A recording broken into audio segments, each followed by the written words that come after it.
Hey guys, it's SummerShadow001 back at it again with the video games and back at it again with Destiny 2 once more. This is the next exotic story. This is the last one out of the three, and this is the bad Juju. So this one is pretty interesting. This used to be a weapon that returned from Destiny 1, and now we have it back from Destiny 2, and here is the story behind it. So get ready to hear the story of the bad Juju.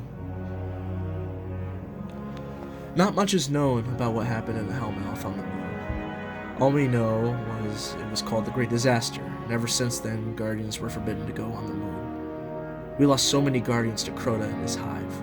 I'm glad we destroyed Crota when we had the chance. Among the many fallen was Toland the Shattered. He was part of Eris Morn's fire team, who journeyed into the Hellmouth and never returned.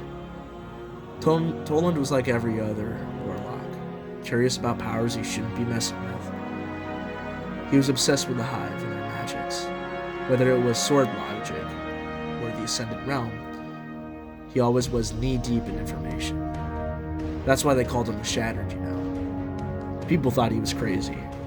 He was always so interested with the Hive, and especially the weapons of sorrow. Powerful Hive weapons with unique powers and capabilities. His knowledge and curiosity eventually got him killed, or so we thought.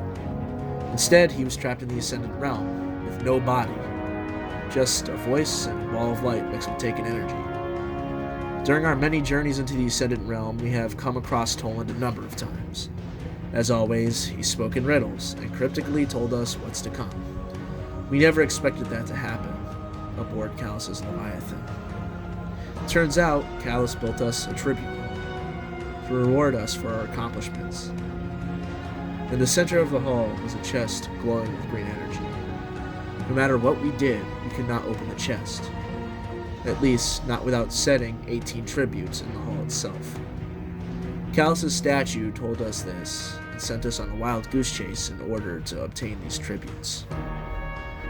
After what felt like years, we returned, with tributes in hand, into the visage of Calus.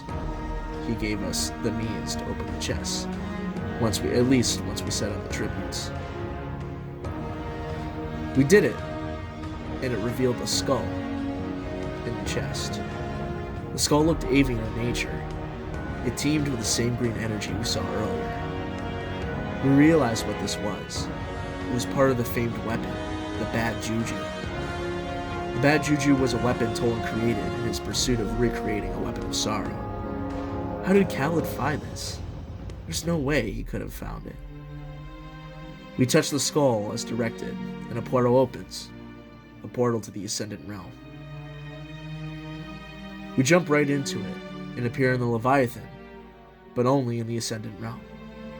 We suddenly hear Toland's voice, and the ball of light appears before us. He tells us this is a test, to prove our worth, and that we need to feed the essence. Toland is still cryptic as ever. So we run through the Ascendant Realm, fighting all manner of taken, until we happen upon the main entrance of the Leviathan. We go through the entire Leviathan, going through the pleasure gardens with shadowed versions of the dogs inside.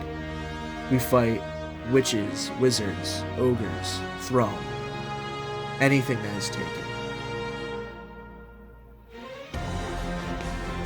Once we make it to the main entrance, we are greeted with a gigantic version of that avian skull we saw in the chest. It is flying in the sky. The whole area is teeming with enemy combatants, both Taken and Cabal. Did Calus send in Cabal before us? They looked like his loyalists. Either way, they attacked us, and we fought back. Each kill turned the dead enemy into an orb of the same green energy as before. The orb would always fly up into the mouth of the skull. That's when we figured out the skull was the essence, and that we were feeding it energy, but it needs more. The more we killed, the more enemies began to spawn, and the more they began to encircle us. We were severely outnumbered, and the enemies did not stop coming. Finally, after fighting for long periods of time, a Taken Cabal champion appeared. and we immediately made a beeline for him and attempted to destroy him as quick as possible. We believed he was the final part needed to feed the essence fully. And we were right. We killed him. The enemies stopped spawning. The skull disappeared, and Tolan greeted us once more with congratulations. He was pleased that we were able to feed the essence, and provides us a portal back to the tribute hall aboard the Leviathan. The chest with the skull was now filled with the weapon frame of the bad Juju. We find the essence to the weapon, and we are awarded the bad Juju.